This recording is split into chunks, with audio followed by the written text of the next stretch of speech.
Buenos días, docente. Mi nombre es Angie Palo Sanabria y bueno, el caso que he escogido es la crisis política y estado de emergencia en el Perú en el actual año 2025, conflictos sociales, protestas, inseguridad y debates sobre los derechos constitucionales.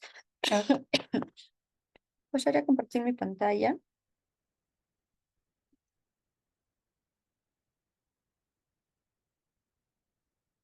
Bueno, este caso reúne protestas sociales masivas contra el gobierno que se extienden desde el mes de septiembre hasta octubre del actual año y que involucran sectores de la sociedad, ¿no? Llámese así a los jóvenes que les dicen Gen Z Protest, pidiendo cambios políticos profundos, ¿no? El rechazo a autoridades e incremento de demandas sociales. La declaración de estados de emergencia en Lima y Callao restringieron lo que eran los derechos constitucionales como la libertad de reunión y la circulación, bajo el argumento de combatir la inseguridad y la violencia ¿no? en ese lugar. Después también vemos la vacancia presidencial de en ese momento la presidenta, ¿no? Dina Boluarte, que fue reflejado una inestabilidad política, ¿no? Que duró su tiempito y el uso del derecho constitucional para los fines políticos. Vimos también las acusaciones judiciales de alto perfil, como hemos visto del expresidente Pedro Pablo Kuczynski, que muestran tensiones entre la justicia penal, percepción pública y la impunidad y el rol del sistema judicial. Creciente preocupación por la inseguridad ciudadana, ¿no? Hemos visto muchos casos que ha servido como justificación del uso de medidas extraordinarias del derecho estatal.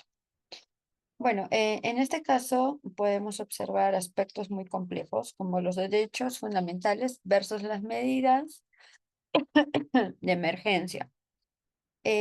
Cuando fue declarado el estado de emergencia, restringieron varios derechos constitucionales, ¿no? De nosotros mismos como personas. La libertad de reunión, de tránsito y la presunción de inocencia, con el argumento de seguridad. Desde el punto de la filosofía de derecho de Miro Quesada, el derecho no puede extenderse solo como legalidad, no una ley escrita, sino que debe ser evaluado críticamente según su contenido ético y justicia racional. Medidas legales que vulneran los derechos fundamentales pueden ser legales, pero injustas, ¿sí? Entonces, tenemos como punto dos la inestabilidad política y legitimidad. La vacancia presidencial y continuos cambios de gobierno reflejan una crisis institucional, ¿no? De las normas constitucionales se usan de una manera politizada. Para Miró Quesada, el derecho legítimo debe ser razonable y orientado a la dignidad humana, no a al procedimiento instrumental al poder, ¿sí? Perdón. Como punto 3 tenemos la justicia penal y rendición de cuentas. En el caso de acusación contra lo que era exfuncionarios y expresidentes, ¿no? Como Pedro Pablo Kuczynski, plantea debates sobre la justicia penal y su aplicación en contextos donde el sistema puede ser politizado.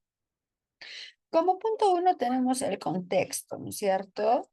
Bueno, en el Perú, en la actualidad, la aplicación del estado de emergencia como respuesta estatal frente a la protesta social y la inseguridad ciudadana ha generado un debate profundo, ¿no? En torno a los límites del poder político y la protección de los derechos fundamentales.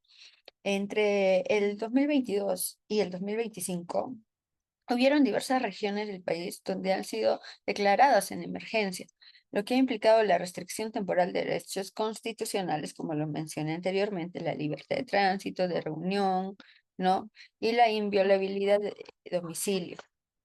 Estas medidas se encontraban previstas en el artículo 137 de la Constitución Política del Perú. Su uso frecuente ha suscitado cuestionamientos respecto a la proporcionalidad, racionalidad y legitimidad democrática, ¿no? En este escenario revela una tensión estructural entre el derecho positivo y la justicia material, lo cual convierte este caso en un objeto de análisis idóneo desde la filosofía del derecho de Francisco Miró Quesada, quien sostiene que el derecho no puede reducirse a la obediencia formal de normas, sino que debe evaluarse a la luz de la razón y la ética, ¿no? Como siguiente punto tenemos el análisis de la filosofía del derecho en el Perú antes, durante y después. Antes, durante el periodo republicano, ¿no? El pensamiento jurídico peruano estuvo profundamente influenciado por la ius, naturalismo de raíz escolástica. El derecho era concebido como un reflejo de principios morales universales vinculados a una concepción metafísica del orden social. Este enfoque tenía un carácter elitista, ya que incorporaba una visión democrática, eh, no garantizaba, ¿no?, los derechos de sectores más vulnerables. Durante el siglo XX, bueno, hubo un avance, ¿no? El positivismo jurídico se convirtió en la corriente dominante del derecho peruano. Este modelo enfatizaba la validez formal de la forma jurídica y promovía una separación estricta entre derecho y moral. ¿Sí? Francisco Miró surge como una figura crítica frente a ese paradigma, denunciando que el positivismo extremo conduce a la legitimización de la injusticia cuando se pierde de vista la dimensión ética del derecho. Y después del siglo XX, pues el derecho peruano experimenta una transición hacia la constitución, hacia el constitucionalismo contemporáneo, en el cual los derechos fundamentales y los principios jurídicos adquieren una función central. Este enfoque reconoce la validez de una norma que no depende únicamente de un origen formal, sino también de su conformidad con valores constitucionales como la dignidad humana y la justicia. El siguiente requisito es el análisis de la teoría jurídica de Francisco Miró Quesada, ¿no? El cual sostiene que el derecho debe ser evaluado desde la razón crítica y no aceptado de manera acrítica por su sola existencia normativa. ¿No? Ese autor afirma que la democracia no se limita al cumplimiento de procedimientos formales, sino que requiere la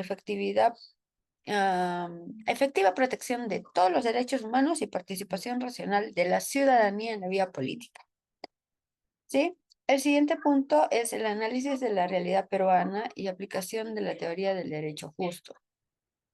En este contexto, la aplicación reiterada de estados de emergencia ha permitido la restricción de derechos fundamentales como la libertad de reunión y la de tránsito, ¿no? Desde esa perspectiva, el derecho peruano enfrenta un problema de legitimidad, ya que la legitimidad formal no garantizaba la justicia material. El uso del derecho como herramienta represiva vulnera la función ética del orden jurídico y debilita la confianza ciudadana en las instituciones, ¿no? Según como vemos García Belaúnde en el año 2006. En el punto 4 tenemos las conclusiones y la propuesta para mejora. Como conclusiones, ¿no? Se concluye que la crisis jurídica peruana no responde únicamente de deficiencias normativas, sino a una falta de evaluación ética y racional del derecho. La filosofía Miró permite identificar que muchas normas y decisiones estatales son legalmente válidas, pero a la vez son injustas, de una perspectiva de, como se dice, de derechos humanos, ¿no?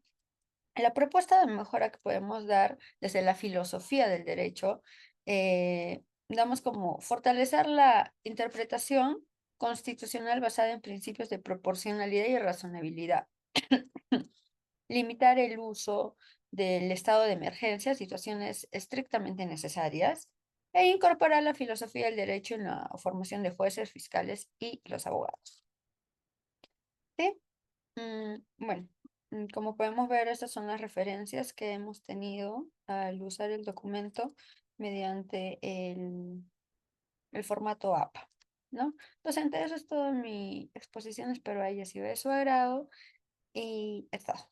Muchas gracias. Que tenga buena tarde.